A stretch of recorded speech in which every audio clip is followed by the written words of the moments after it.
Falando então aí sobre os sais minerais, nós vamos falar agora, continuando os principais sais minerais. Eu não falei as fontes de magnésio, mas os vegetais são fontes constantes de magnésio, porque eles contêm a clorofila contém magnésio. Mas nós vamos encontrar magnésio também nos animais. Carnes, nós vamos encontrar magnésio, é bem rica em magnésio. Os vegetais são ricos em magnésio, né? Principalmente os vegetais que tem a clorofila, então aí. Galera, agora nós vamos falar de outros sais. Entre os sais mais importantes ainda nós temos sódio, potássio, cloro e zinco. Nós já vimos então ferro, nós já vimos potássio, nós já vimos ferro, nós já vimos cálcio, nós já vimos fósforo, magnésio e iodo. Agora então sódio, potássio, cloro e zinco. Função do sódio. Galera, o sódio ele tem uma função importantíssima, que é a regulação osmótica, que é regular a quantidade de água na célula. Então, olha só, quando você tem um excesso de sais no corpo, seu corpo pede água, principalmente qual sal? O sódio. Então, por diferença de concentração, ele segura a água no nosso corpo.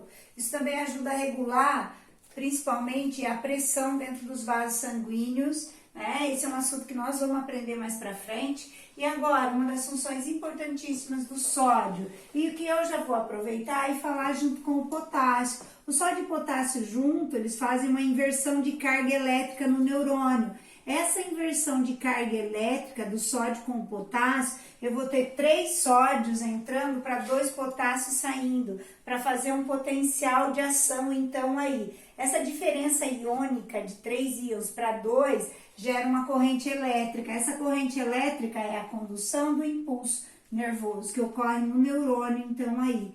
Nós vamos ver que o impulso nervoso ele varia a velocidade, não a intensidade. E os dois estão juntos nessa. Quem, professor? O sódio e o potássio. Os dois participam da condução do impulso nervoso e participam de uma bomba iônica que tem na membrana da célula, que chama bomba de sódio e potássio, que é uma troca também iônica para manter uma diferença de concentração, de meio mais para meio menos concentrado. Esses 2 íons são os principais responsáveis pela diferença iônica, de concentração iônica dentro e fora da célula. Chama bomba de íons ou bomba de sódio e potássio. Agora, nós vamos falar, isso aí está relacionado com o batimento cardíaco, então são N fatores. Só que nós vamos falar isso depois. Então, sódio e potássio, importância dos dois, participam de uma bomba de íons, bomba de sódio e potássio. Essa bomba gasta energia, que nós vamos ver depois, e principalmente na condução do impulso nervoso. Galera, por isso que tem que tomar, às vezes, até cuidado com medicamentos. Existem medicamentos que diminuem as fontes de potássio do nosso corpo, tá? Alguns remédios tarja preta, algumas medicações que diminuem esse potássio, pode levar a pessoa até mesmo, às vezes, a ter uma parada cardíaca, né? Por isso que sempre eles fazem, às vezes, a dosagem iônica aí do sangue da pessoa. Galera, olha só, nós vamos ter ainda cloro e zinco. Funções do cloro. O cloro, ele funciona, ajuda a regular o pH do corpo e do sangue. Então, ele é o principal íon dentro da célula. E aí, galera, é um dos principais íons em grande concentração. E ele também ajuda a formar o ácido clorídrico. O que é ácido clorídrico? O HCl, que ajuda a regular também. O HCl é o principal componente do suco gástrico do estômago. Então, ele tem o cloro. Esse cloro ajuda a regular o pH do estômago, ajuda a regular o pH do sangue, né? Então, é um dos fatores principais do cloro. E, por último, o zinco. O zinco, ele é, assim, não tem uma enzima, uma característica específica. Mas o zinco, ele é um cofator. O que é um cofator? É um ativador, aquele que ativa uma proteína. A proteína está lá, parada. Ela não precisa de ser ativada para exercer a função. Quem vem e ativa? O cofator. Pessoal, fontes de sódio. Sal de cozinha é uma grande fonte de sódio. Hoje poucas pessoas têm deficiência de sódio. Os alimentos vêm, principalmente os industrializados, são ricos em sódio.